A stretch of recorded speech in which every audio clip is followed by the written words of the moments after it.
this Friday night, a victory this Friday night will secure the district championship outright for the Demons.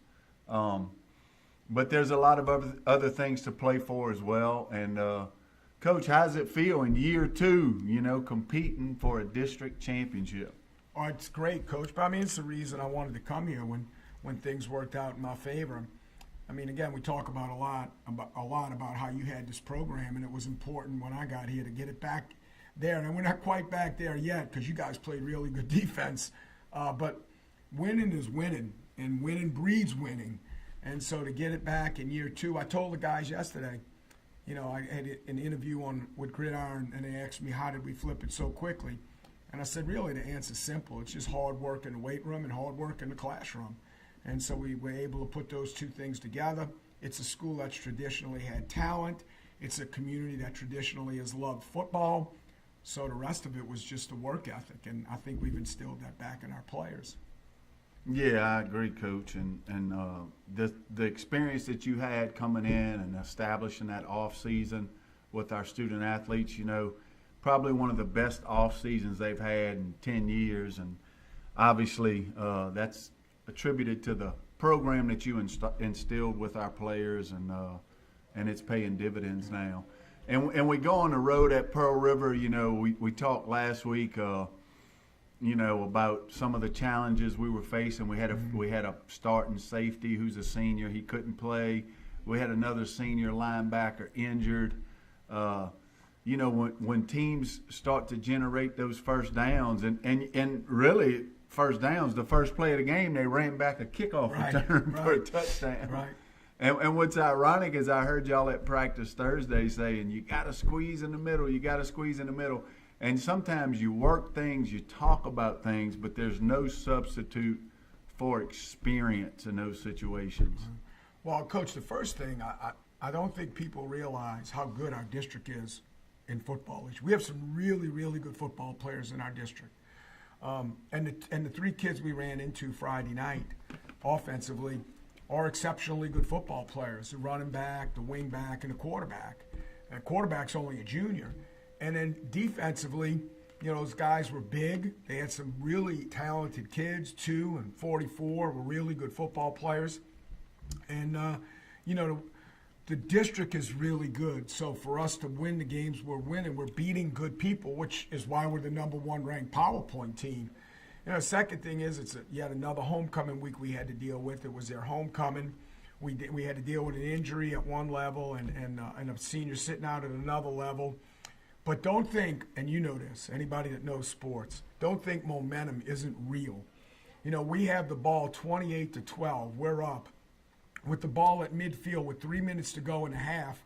And I'm thinking, hey, we're going to go in. It's going to be 35-12. They're going to go to sleep. They're going to start thinking about the dance. We don't get a first down. We punt, a very short punt. 3 plays later, they're in the end zone, go for 2, make it. And now instead of us being 35-12, it's 28-20, and we're in a ball game. And they came out in the second half with that momentum still in their helmets, and it just became a tidal wave for us. We'd score, they'd score, we'd score, they score. And fortunately for us, we scored one more time than they did.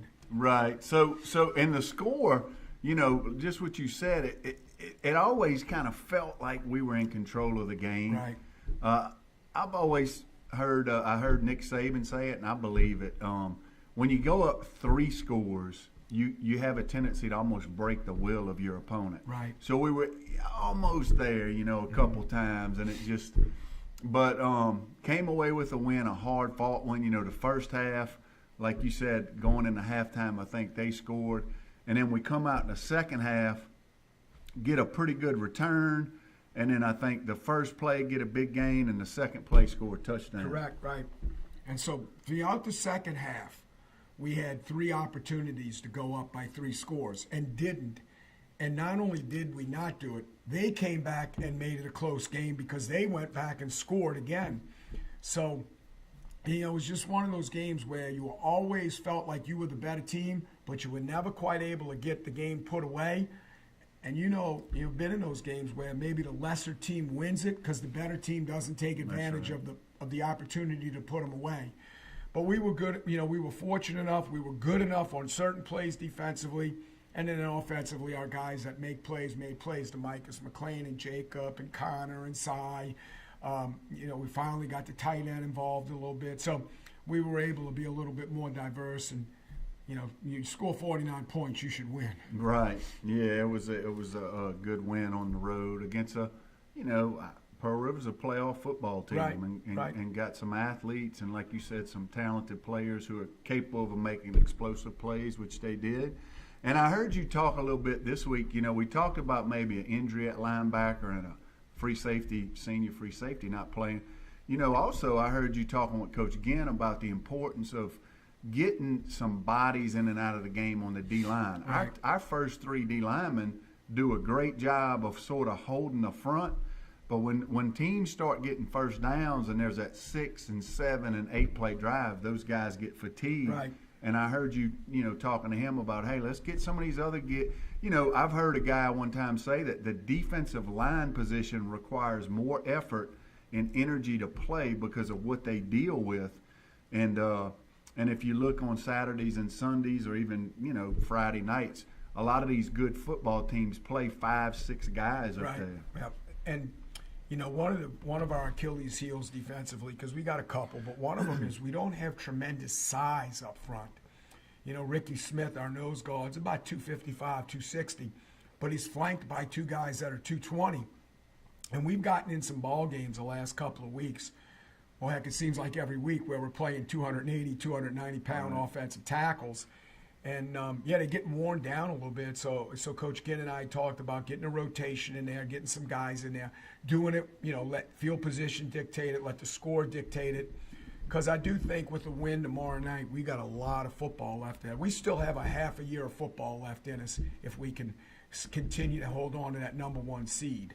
And Coach, I remember at the end of last week you talking to the teams, and you look on some of their faces, and I thought this spoke a lot about where we are as a program now. There were some guys, they were tired, they were happy that they won, but they weren't satisfied. Right. I mean, we're sitting here 7-1, and I think somebody, maybe a news guy from Channel 4 says, look, I think y'all are probably number 1, and you tell.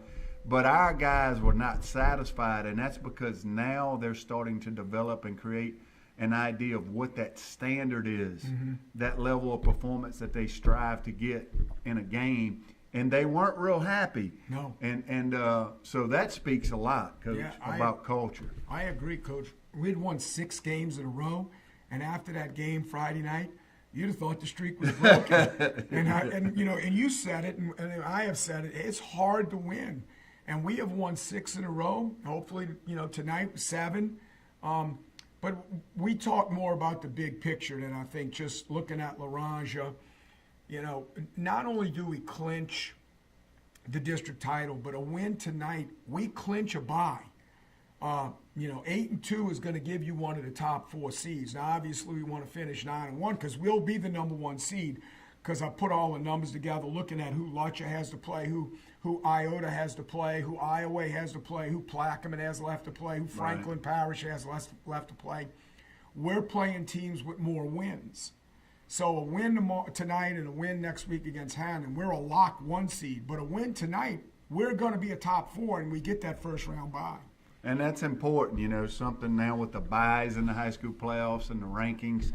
That's something new. And I've never had a bye. I don't think you have. No, we weren't around. But I can imagine it not being a bad thing, being in the top 4 and getting some rest and recuperation. And I guess the only bad part, it would be, as the principal would say, we lose a home gate. That's probably the only bad part.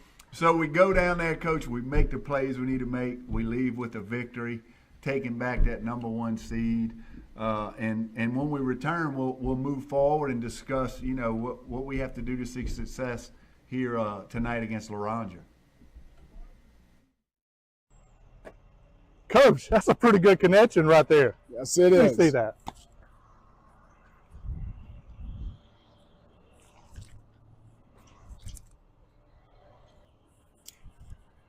Coach, that's a winning connection right there. From all of us at Walt Massey Chevrolet in Franklinton, go Demons.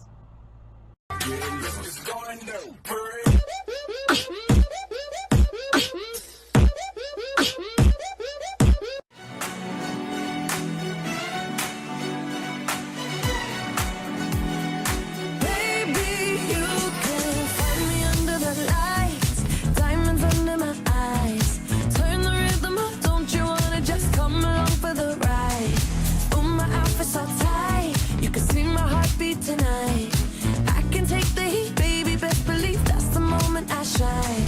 'Cause every romance shakes and it bends. Don't give a damn. When the night's here, I don't do tears, baby. No chance. I could dance, I could dance, I could dance. Watch me dance, dance the night away. My heart could be burning, but you won't see it on my face. Watch me.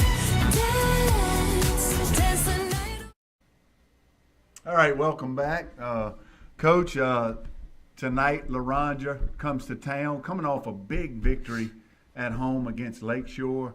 You know, somewhat surprising. You know, you each week when teams play, you kind of look at it and common opponents, I guess, right. And you say, well, you know, probably Lakeshore is a touchdown or two better, and they end up losing by a touchdown to Loranger. And it opened some eyes and made tonight's game, I guess, have made those stakes a lot bigger, because, you know, a Loranger victory tonight puts them in the driver's seat, but we don't want to get much into that. So how'd that context between them and Loranger, what'd you think about it? I thought Lakeshore had very similar to what we had with Pearl River, except they didn't do what we did. They had an opportunity twice in the game to go up 2 scores and didn't. And Loranger went down and answered and then made it a tie game. And, you know, late in the game, late in the first half, they were able to get the touchdown. That was the winning touchdown in the game to go up 28-21 at halftime, and that was the final score. But a couple of times Lakeshore had opportunities in that game to go up either 21-7 or 28-14 and didn't. And so Loranger, to their credit, took advantage of that, hung around, and scored when they needed to get on top. And even then, Lakeshore drives down the field with an opportunity to tie it and turns the ball over on downs, and Loranger kneeled the game out. But hey, Loranger's got good football players. They have a really good quarterback, an exceptional running back, and but they came here last year and beat us, and they were celebrating on that field, dancing on that F, and I know that's in our memories. And you know, we're going to go out, and I think we have a great plan, both offensively and defensively, and if we execute the plan, if we do what we're supposed to do, we're going to be okay tonight. And Loranger, too, experience in the coaching staff. Sammy Messina has been a part of, I think he was a defensive coordinator on 2 of the state championship team or state finalist teams. We lost to Evangel when I was an assistant coach. So I have a ton of respect for him. Has Mike Young as an assistant, some other guys who I've coached with before. He knows what he's doing. And like you said, anybody who remembers those Independence teams, they were built on that solid running back. Right. And this kid kind of, I mean, being a sophomore, you look at him, I mean, he looks like some of them old Independence running back. Matter of fact, I think he's related to one of those guys. I don't know. What's his last name? Do you know? I don't know, Coach. I think he's related. He's either a son or a nephew of one of the running backs that came through Independence. Not the Toefields, but it might be a Harris or Brister or one of them, but he's every bit.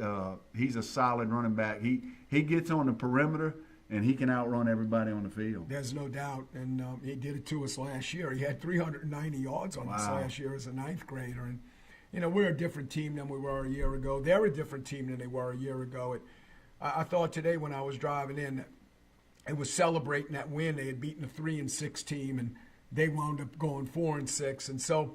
It kind of tells you how far the 2 programs have come in a year. You know, they're sitting there 5-3, we're sitting here 7-1. So the stakes are a lot higher. But I like our chances. I like the Demons. You know, and also, Coach, I noticed that that quarterback who in previous years, you know, everybody, I don't think they realized, I didn't realize, he's a pretty solid runner of the football. Yeah, he looks like he's put on a lot of weight. He's a big kid.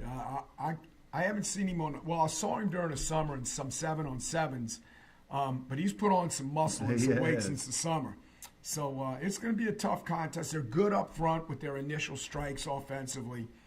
And, I just think that we have to be able to hold the line of scrimmage. We've come up with kind of a little bit of a different game plan defensively. We want to free DJ Anders up, who's become our best defensive player, have him run to 24, and we'll take one away on the edges on their zone read stuff. And, they like to get the ball into the C-gap, whether it be buck sweep or Q power. So we got our hands full, but I think we're more than up to the task. And our kids know what's at stake. Our players know what they're playing for. And Coach, I've heard, over the years, people, oh, man, it's big games. How do y'all, it's like, man, you handle it by preparing, but these are the games, not that week 1, week 2, they all have their own. But when you start getting to this time of the year where the front start rolling in, Halloween, we got the orange tie, we got people.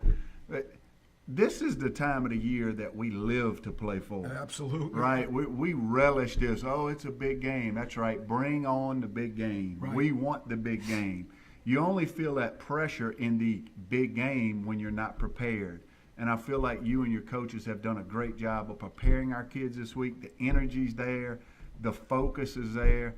And we look forward to celebrating senior night tomorrow night with our seniors. 21 seniors that have really helped the Franklinton Demon football program get back to where you have always envisioned it. And I know I wanted it to get there for you and our school and our community. It's important. It is. And so, folks, come out tonight to Demon Stadium and let's celebrate senior night, recognize the 20-something football seniors as well as all the Demonettes, all cheer, Demon Flair, Showstopper, Pep Squad, the band, all the seniors, ROTC, will be recognized pregame, and we welcome all the parents and family and relatives to come. We know Demon Stadium will be packed, and it'll be for all intensive purposes for the district championship. And come support our kids and our student athletes, and show up in Demon Stadium and rock those stands. We want to thank everyone for joining us. Wish everyone a happy Halloween last night, and come support your Demons, and God bless. Thank you, Coach. Buddy, you're going to live so, man.